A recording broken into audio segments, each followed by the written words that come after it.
I have been excited to do this since she told me I could, but I've just been waiting until I actually had time to sit down and do it.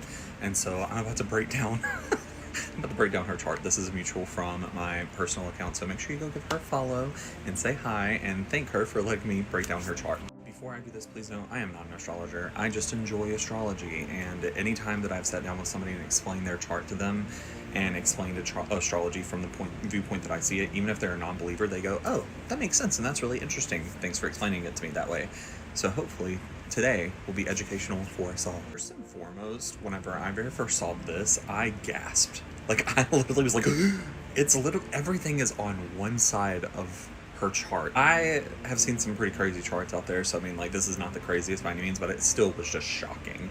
Every transit is like on the bottom right end of the chart. Now, in astrology, I won't be able to explain this to you because I truly don't know most of what this means, but there is an indication on, like, if you were born during the daytime or the nighttime, and what that means for your chart, and what that means for each sign and each planet. So you may want to look into, like, what does it mean if I was born during the daytime for this? What does it mean if I was born during the nighttime for this? And so on and so forth. So throughout this, I'm going to be grouping them by which ones share the same sign and therefore are, like, in the same house. But obviously we'll start with Aries. So Aries rising or Aries ascendant, that means that Aries rules the first house. That means that your personality, your outward, like, appearance, how you show up in the world, your first impressions, who you present yourself as, is seen through the lens of Aries, which means you're going to come across as someone who's very direct, someone who is very confident, someone who knows exactly what they want. Aries is a fire sign, and it is a trailblazer sign. They are natural born leaders, not because of the fact that they are good at leading or that they intentionally want to lead, but it's because they do things and then other people notice it, catch on, and they're like, oh, that's really cool, I want to try that. And for you, that's probably very true, especially because it's your rising sign, so that means that's how you show up to the world. However, there is a little bit of, not necessarily conflict, but some differences when it comes to your Sun and Mercury sign, but we'll get to that in a second. But to wrap up the rising sign for you, Aries is known to, because they are a fire sign, they're known to have anger issues or known to be aggressive or to be argumentative, so those can also be adjectives that people have probably described you as in the past. However, you do have other signs that kind of help temper that down, and we'll get into that also in just a moment. Next, you have your Venus in Gemini, which is a very fun placement. A fun placement to have, a fun placement to observe. It can also be a very trying placement sometimes. Venus is your planet of love, money, saving, spending money. It's partnerships, relationships, friendships, who you are when you are in your most in love, and then who you are also when you're in your most, like, financially abundant era. Gemini is one of the signs of duality. It is a sign that is has two sides. It is literally known as the twins. It is like night and day, light and dark, and a lot of times they're called two-faced, but they're not necessarily two-faced. They're multi-faced. They're multifaceted, and it's not that they have. I mean, they do have two sides, but it's not that they're flipping between those sides maliciously. It's that they are able to put their whole selves into something. It's not that they're always secretly withholding a part of themselves. It's that they are able to literally flip the self at any given moment. When that is applied to Venus, the planet of love and money, that means that how you spend money or how you make money, and then you in love can flip at any moment. Something has to truly keep your interest in order for you to stay dedicated to it. Venus, don't get me wrong, Venus loves to feel love and loves to have money and loves to spend money. It literally rules Libra and Taurus, which Taurus is big money makers. They are known to be like very stable in their careers, or very stable when it comes to trying to gain money, and they will literally stay in a job that is toxic for them with the mindset of, I'm going to stay here until I can save enough money and start my own business, or I'm going to rule this company one day. They relate a lot to Capricorn in that way.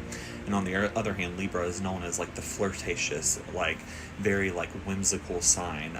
They really don't like committing to people stereotypically, and they are just very lovey and like love all people, and they want to share that love with all people. When it comes to love, that Gemini Venus can also symbolize like two sides. Like I said earlier, it's not just two sides, but a lot of Geminis do have that flip, and it's usually between a polarity. So you probably have two sides to your romantic love that you want to feed both of. One of them may be a little more something that you're ashamed of, or toxic or darker. One of them may be more a little lighter, something you're okay with bringing into the light and okay with other people seeing and okay with feeding. True balance comes from learning how to feed both of them. If you don't feed both of them, you can't stay entertained or committed in a relationship. And you've probably found that there's a lot of times you'll crave a relationship but feel like you're better off alone. Or you'll crave being single but feel like you're better off in a relationship. Like, there's always that juxtaposition between what you're feeling until you find a partner that can feed both sides, or you find a way to feed both sides on your own. And when it comes to money and career, you probably also find yourself with a lot of high highs and low lows, especially because it's in your second house of money. So money, possessions, values, skills, things like trades, things like that. So because it's in that second house, you probably have found a lot of highs and lows in your career and making money. Like, you may have a lot of money at some point in time and then not have a lot other times. You may be really good at saving money sometimes and then also really good at spending it at other times. But keep in mind, this is the planet of both love and money, not love or money. So it being in your second house means that you probably have a lot of love and infatuation with constantly having money come in, which has probably worked out really well for you in life. Like, you've probably been someone who always, even at your lowest points, had a little bit of like income coming in from one place or another. Like, you're probably very good at manifesting those sort of like short, quick, like money coming in, or like having another income stream. Or even just doing fine without money for a while, like knowing how to survive without money. That's just the second placement. I may only end up doing the like top 6 because of how long this is getting. Next up, we have Cancer, Mercury, and Sun. So I'm a Cancer rising, so I deal with a lot of Cancerian energy on a daily basis, so I may be a little biased, and hopefully that won't affect how I read this. One thing that is really cool, that is a nice alignment I see here in your chart, is your Cancer sun, though.